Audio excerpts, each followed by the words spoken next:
From Rays of the One Light, weekly commentaries of the Bible on the Bible and the Bhagavad Gita by Swami Kriyananda. What was the Star of Bethlehem? Truth is one and eternal. Realize oneness with it in your deathless self within. The following commentary is based on the teachings of Paramahansa Yogananda. Divine wisdom is the opposite of worldly sight. Divine vision sees God's presence behind all outward appearances. Worldly sight sees appearances merely coding even the blazing wisdom of a saint. A master to the worldly man is a human being with perhaps a slightly better attitude than the norm. The pictures therefore strive to demonstrate how the divine consciousness, when openly active among men in the lives of great masters, must never be viewed as an expression of ordinary human consciousness. To seek the presence of the divinity behind the life of a great master is to prepare oneself to recognize that same divinity also in lower manifestations, until at last one beholds God everywhere. Thus it was that Paramahansa Yogananda, on observing his new disciple Swami Kriyananda struggling with the contrast between the Guru's human appearance and his inner divine reality, looked at him deeply one day and said, "If you only knew my consciousness." The story of the birth of Jesus Christ contains an account in the Gospel of St. Matthew, chapter 2, of the Star of Bethlehem.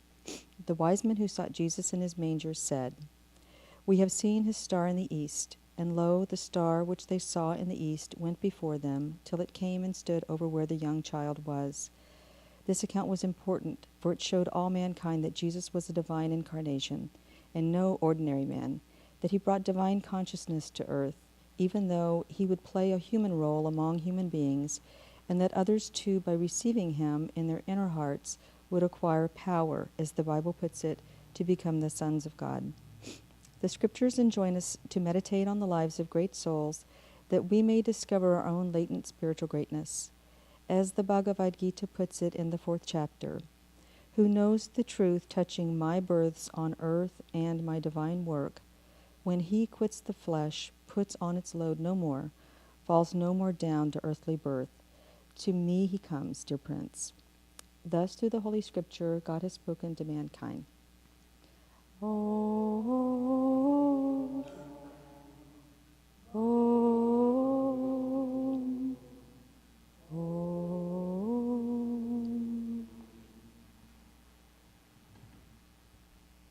Good morning, everyone. Again, my name is Dharmaraj, and this is my wife Dharmini, and we're very glad to share this Sunday morning with you. This is such an important reading. What was the Star of Bethlehem? This question has actually puzzled biblical scholars and commentators because it doesn't quite make sense. The wise men from the east, from the Orient, we three kings of Orient are, saw a star in the east, and they traveled to Bethlehem, which was west of them. So how could they see a star in the east but go west? And furthermore, the star came to rest over a particular barn or house. But we all know that it's over the barn, and then if you step over here, now it's not over the barn. So how could it be a literal star? Some people have tried to solve it by saying, well, maybe it was a comet. But they referred to it as his star. We have seen his star rise in the east.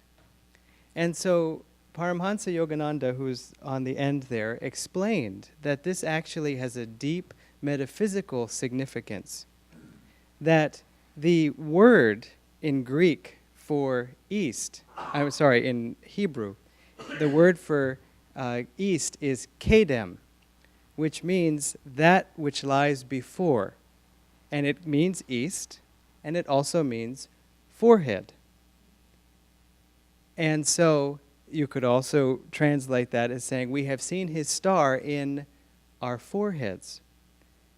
Now, we know from many mystical traditions that the spiritual eye or the third eye or the seat of higher awareness, even called Christ consciousness, is here on a pure prosaic medical level. but valid nonetheless. These are the prefrontal lobes of the brain right here, which are the most advanced, evolutionarily speaking, parts of our brains. And so doctors tell us are where our decision-making, creativity, and happiness, interestingly, are located in this part of the brain. And that the more active we are here, the more creative we are, and the more calm also we are. So again, if a truth is true, it should be observable on all levels, and even medical science corroborates this to an extent. So the three wise men then, Yogananda explains, saw the star in their foreheads. Now why a star, and what is the star? Well, I've put a picture of it up right here. This is the star that is called the spiritual eye, Yogananda called it, and said that when the mind becomes calm, that this is what one perceives. It may start as sort of a violet sort of field, and then one may slowly start to see a ring or else a white dot in the middle. And when Swami Kriyananda first came to Paramhansa Yogananda, he said, well, isn't that a subjective experience? I mean, not everybody would see it. I mean, if you pray to Christ, you see Krishna. When you pray to Christ, when you pray to Christ, you see Christ. If you pray to Christ and Krishna came along, you might be a little confused. Just like, although interestingly, Christ has appeared to many saints in India, and they have been very uplifted by that experience, and Swami couldn't help but add in the extended commentary, of secondary importance is the fact that when they saw him, he didn't urge them to convert to Christianity. But this star is a universal experience. It doesn't mean each one of us has had the experience, but each one of us will have the experience. Ram was speaking last Sunday about how in the church is it in Rome, Ram? Yeah. What's the name of it? Apparently there's a church in Rome called the Vatican. Is that how you say it? And at the top of the altar there is a five-pointed dove with its wings and its tail and its head, surrounded on a blue field with a yellow circle of angels around it. Not unlike this.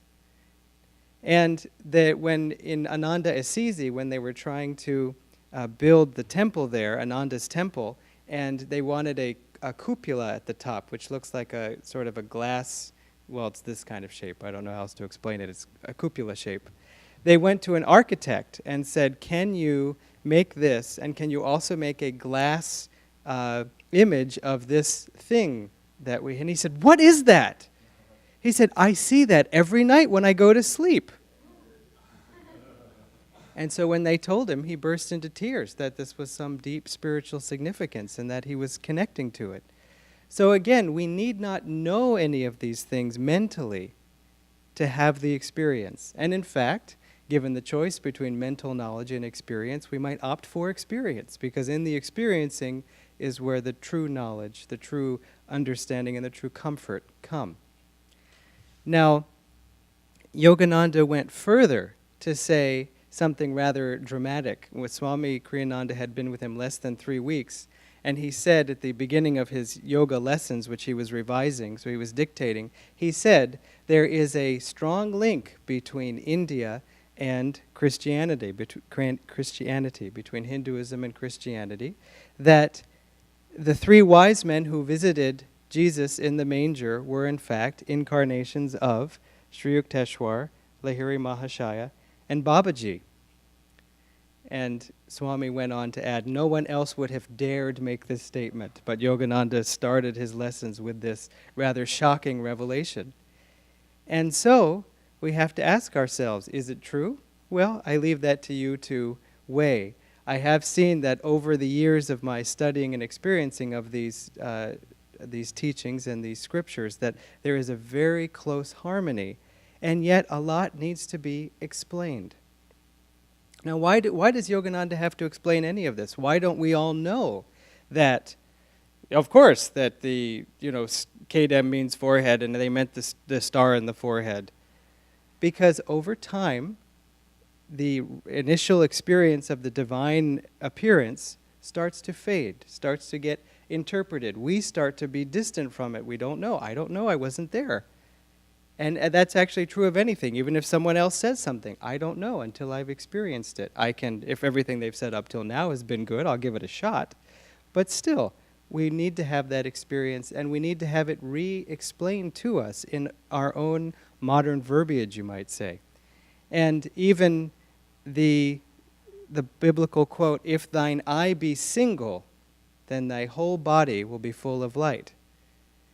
Again, translators have translated that word. The word is, they would say, "If thine eye be single." Well, they couldn't have meant single, because why? I mean, I'm not full of light. So they said, okay, if thy eye be sound, meaning fit, healthy, then thy body will be full of light. In fact, they've gone even farther, even though the word is very clearly eye, haplos in Greek, haplos, they made it plural. They must have meant, if thy eyes be sound, then thy whole body will be full of light. And it's like, I mean, to have sound vision is not particularly impressive, and similarly, to have unsound vision is not a particular crime. And so, why? Dr. Lewis, Yogananda's first disciple in America, came to Yogananda with this exact question. He said, "Do you know what it means, this, if thine eye be single, then thy whole body will be full of light?" And Yogananda said, "I think so." And he said, "Can you explain to me what it means?" And he said, "I think so." And then he said, "But first," Yogananda said to him, "will you promise to love me as I love you, always?" And Dr. Lewis said there was something about this man that he had met that made him say yes. And so then Yogananda pressed his forehead to Dr. Lewis's forehead, and Dr. Lewis saw the spiritual eye. Now, Dr. Lewis was a dentist from Boston and rather conservative. And yet this was a life-changing experience for him. And I also say he was a dentist from Boston because we are all just who we are. You know, school teachers from LA or whatever it is. I was a school teacher in Palo Alto for a long time. In other words, these are experiences that we can have. And it's important to have them. Again, as I was saying, things change over time. They drift to the point where many years after Christ's passing, there was a theological debate about whether he was made of God or if he was made like God. I mean, as if it matters what we define it as. It's more important for us to try to be like him than to argue about what he was made of. But this debate raged on, and when was it, Martin? Was it 500 AD, Constantinople? I think Martin is our resident scholar. But I don't mean to put you on the spot. It's 300, 500, some kind of AD in 3 digits, dark time. But this 300, thank you. He was sitting next to Martin, so they were... So this debate raged on, and it was getting more and more heated until finally St. Anthony of the Desert, who happened to be coming for this exact purpose because he'd had a vision that he had some work to do in town, and so he came from the desert, came right into the center of the conference, walked on stage or walked to the front or whatever they had, and just said, "I have seen him." And that was the end of the debate. And that's what we want for ourselves, because we don't have to worry about others' theological debates. We have to worry about our own internal questions, struggles. I want to be good, and yet it takes, I feel kind of tired, and after all, I was good most of today. And we have to look at that and say, okay, the experience, though, lifts us out of all this kind of theoretical debate. I had an experience like that recently where Divine Mother was trying to tell me something.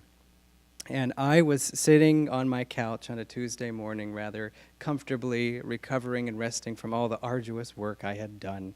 And a request came, "Could you go to the store and pick up something?" And I said, "Yeah, sure, later." And then a little later, the request came again. This is by now, it was about, 12:30.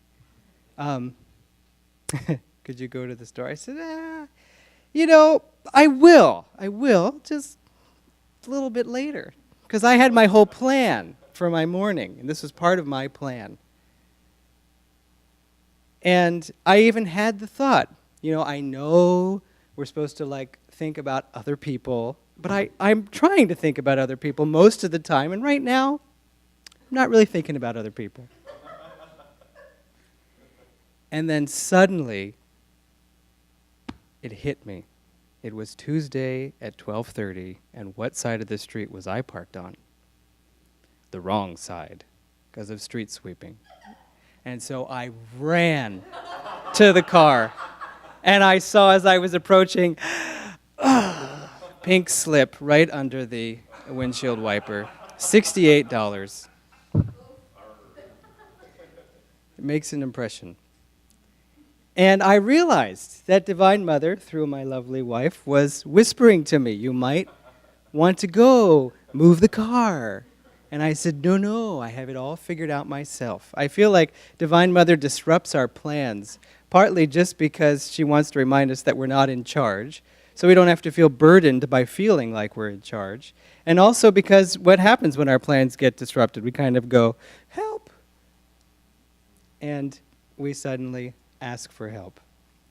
So, the other part of the reading today, though, focuses on having, once we are aware of what divine vision can be, how do we experience that divine vision? How do we use that divine vision? Well, first of all, as I said, this spiritual eye appears naturally in the mind when the mind becomes calm, which is easiest to do when we meditate. Some people see the spiritual eye right away. Some people never see it their whole lives. And it's not an indicator of are you more spiritual or not. It's just karma. And sometimes the whole karma is, will you love me in spite of not seeing all these fancy things.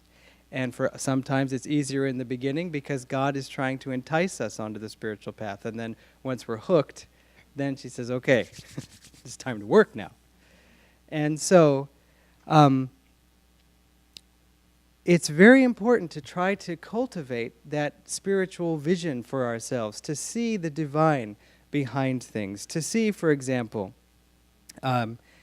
behind the parking ticket, that God was trying to warn you, and so next time, listen.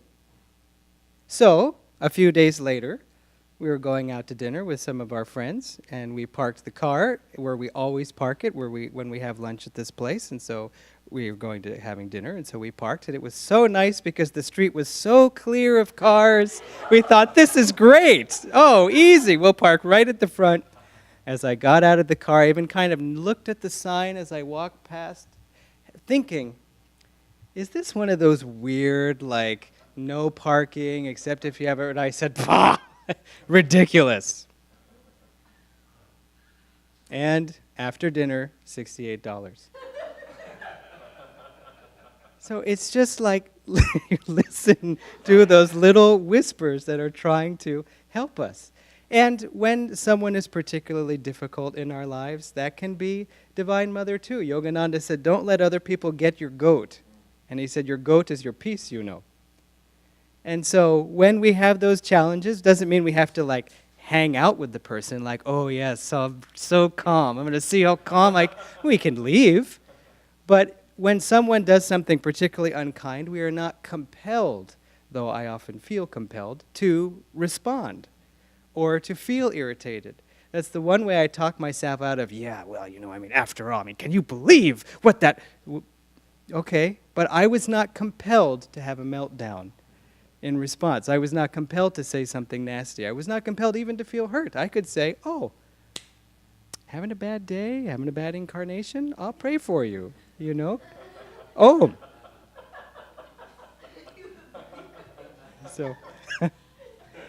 So, whatever we can do to keep the mind up, if we can read spiritual books, we can listen to music, spiritual music, we can meditate, we can have satsang like we're all doing today, because it just reminds us as the mind starts to dip, it starts to lift us back up again. It's a constant struggle. It's in fact the battle of life, is whether our energy is going up the spine or down the spine. And it's not like every time it goes down that it's some big defeat. No. In fact, that's another thing. When we do blow it royally, 2 parking tickets plus whatever, then we can be tempted, as I was tempted to go, oh, I can't believe it, oh, and that's just more delusion. It's more Maya saying, oh, this mistake was so important, you have to feel really badly about it.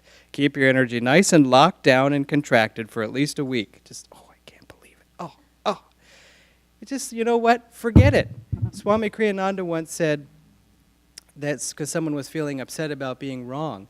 And he said, why feel badly about being wrong? I mean, we're incarnated on this earth. We are imperfected beings striving for perfection. Of course we're going to be wrong at least 50, and I thought he was going to say 50% of the time, but he said at least 50 times a day. So if we're wrong, no problem, just let it go. And say, I'll do better next time. I haven't yet succeeded. So the point of seeing the star, though, why did the three wise men see the star? Why is it that we should approach life with divine vision? Is because we are wanting that divine to be born in us. And in that particular time in history, Jesus was coming to earth to bring, as an incarnation of God, to bring a new teaching, to bring a new understanding. Not new meaning wholly separate, but a new dispensation, a new interpretation, an application to the times that he was living in, and also for eternity. And so let's celebrate the birth of that in all of us this coming Christmas. I just want to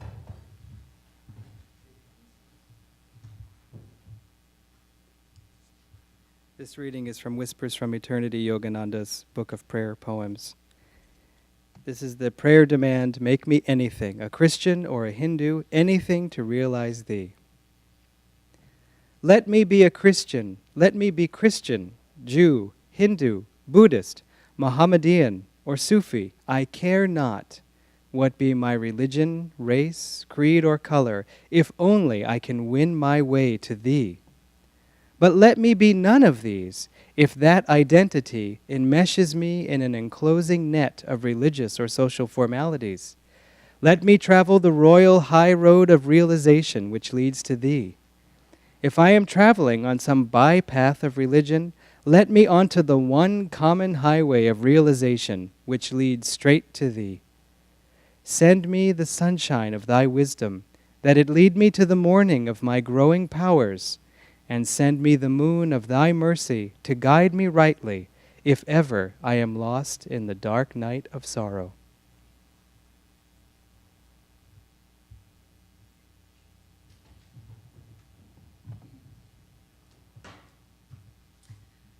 Just a couple more things before we go on with the service.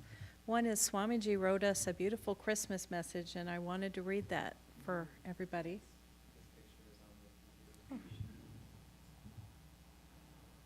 That is the latest picture that Lakshman sent of Swamiji, and Swamiji just returned from Goa to the land. Is that it? In a few hours he'll be back on the land in Pune, India. And he just spent, was it just 1 or 2 weeks in Goa? 2 weeks in Goa for a relaxation after having a real big health challenge. He's doing better, but he can always use our prayers. So here's his Christmas message. In a few days, we'll all be celebrating a precious memory, the birth of Jesus Christ in a humble manger. We think sweetly of that innocent, all-loving baby. I remember a picture I saw in Greece where the Virgin Mary looks at her baby with tears of grief. And I asked a monk, "Why is she crying?" He answered, "Because she knew how much her little child would have to suffer." And I thought, no, he won't suffer. His body will suffer, but not he. He will only know bliss. His pain will not be for himself, but for our suffering, because we are blind and self-willful, and because we ignore all that he truly represents, the divinity of our own being.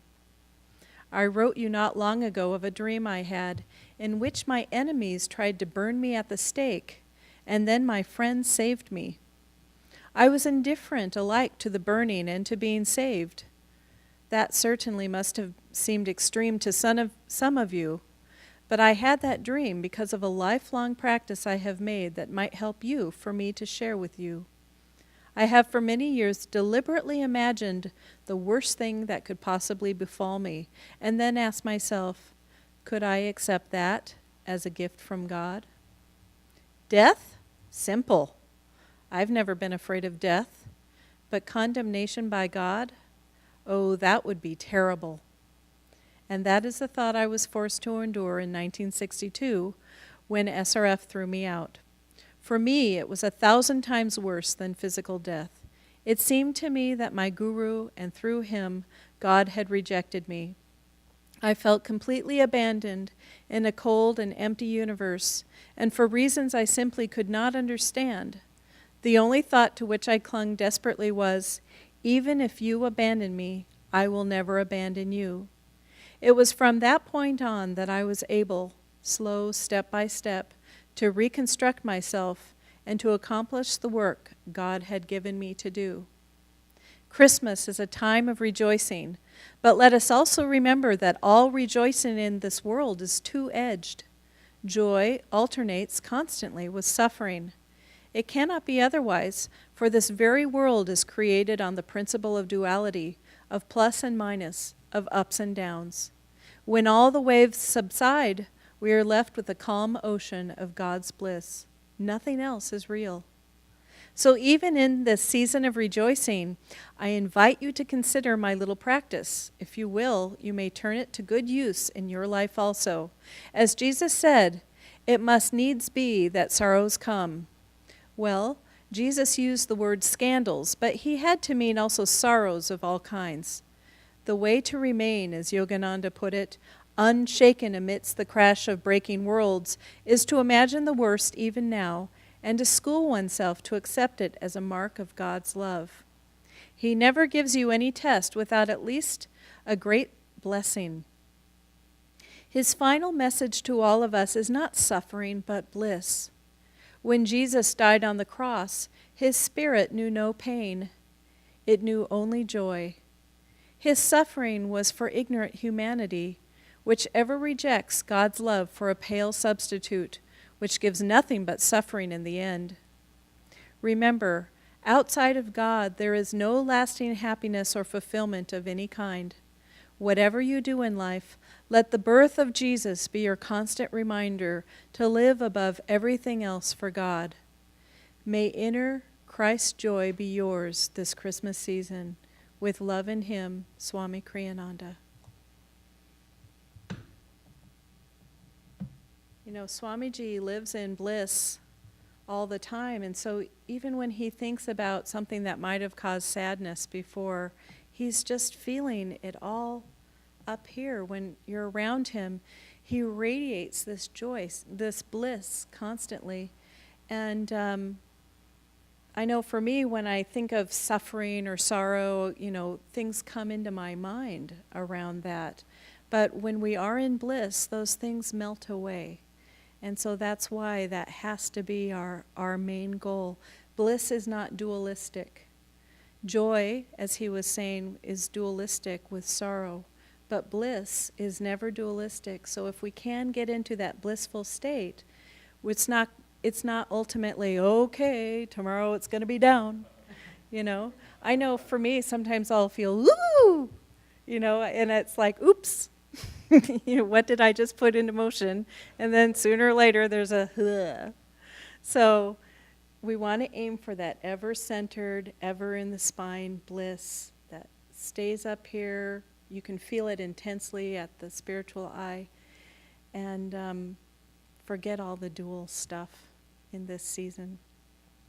The other thing I'm going to mention is today at 4:30 we're having a Naya Swami order initiation. And this is a monastic order that Swamiji created 2 years ago. It's new. We actually, Yoganandaji and Swamiji come from the Giri line, which is an Indian line of Swamis. And this is a new order.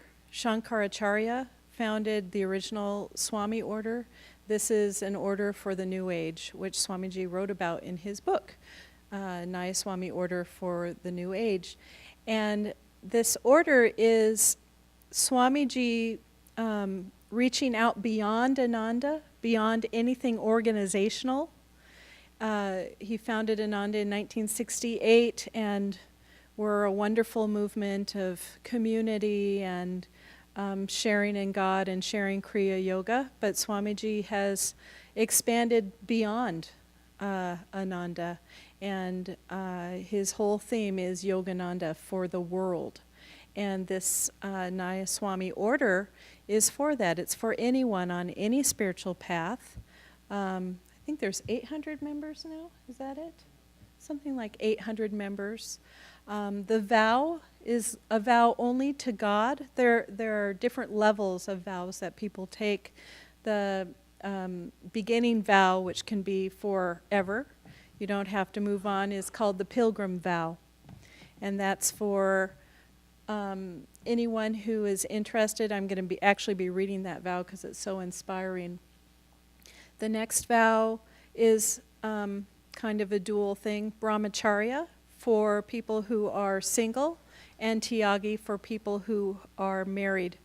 And this is, all of this is written in great detail on, if you go to nayaswami.org or if you read Swamiji's book.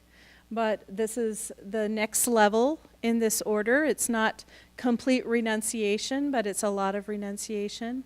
Again, when we talk about renunciation, though, the way Swamiji spoke about it, the way Yoganandaji wrote and spoke about it, is we are striving towards something. It's not about cutting away and slicing off things in our lives. It's about inner renunciation. It's about headed towards joy, headed towards, as opposed to here's all these rules you have to follow, to, you know, don't do this, don't do that, don't do this, don't do that, even though that can be very helpful. But when we're going towards a goal, then it's got a lot different feel than we're just renouncing something. And so that's the main difference. We're headed towards, it's a joyful renunciation in a way. The next level is Nayaswami, and Naya in Hindi and maybe even Sanskrit means new. So it's new Swami order. And he calls it Nayaswami because it is a part of this order, but it is basically Swami. And you'll see Swamiji in blue. That is the order. You'll see those of us who have taken Tyagi vow often wearing white. And the Pilgrim vow doesn't require any type of color wearing. Anything else? It starts at 4:30 today. Anyone is welcome to attend, whether you want to take a vow or not. At this point, the only vow available is the Pilgrim vow. Those who wanted any of the other vows needed to apply a while ago, and we had written this. But it's kind of a quick initiation because Dharmaraj and I are going to be taking our Nayaswami vows today. And so we invite you to come and be a part of that if you are able. And we plan on having an initiation if people are interested. It requires interest to have an initiation, but we're open to having an initiation once a year. So again, you don't have to think, oh, if I didn't get my vow in today, so we'll have 2012, we'll have a vow ceremony at some point. It'll probably be on Swami's birthday, or we'll pick a significant date. It is being done here. So yes, it's being done within Ananda, but we're not saying Ananda is, you're now making a vow to Ananda. This is a vow to something else. And there are Swamis who are now, Nayaswamis who are now part of other religious organizations. They too will hold their own Nayaswami vows as well. So, suppose you didn't want to take it through Ananda, I'm sure you could find other Swamis elsewhere who are also giving that initiation. So just to kind of broaden how it is beyond. But for us, we will be offering it to those who are interested. Just to read the Pilgrims Vow of Intention. I understand and intend from now on to live by my understanding that life is a pilgrimage, of which the final goal is to find and merge back into God. I will endeavor resolutely, therefore, to direct all my thoughts and actions toward that end. I will offer up all material desires for purification in the fire of divine bliss. I will offer up all attachments for purification in that cosmic fire.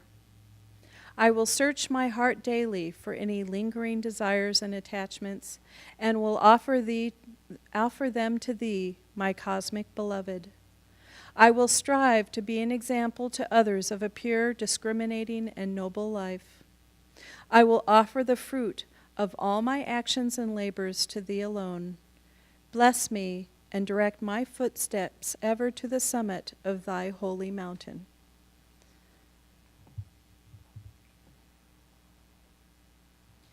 If you want a copy of that vow, that's over there by the roses. And now we get a wonderful treat of rum.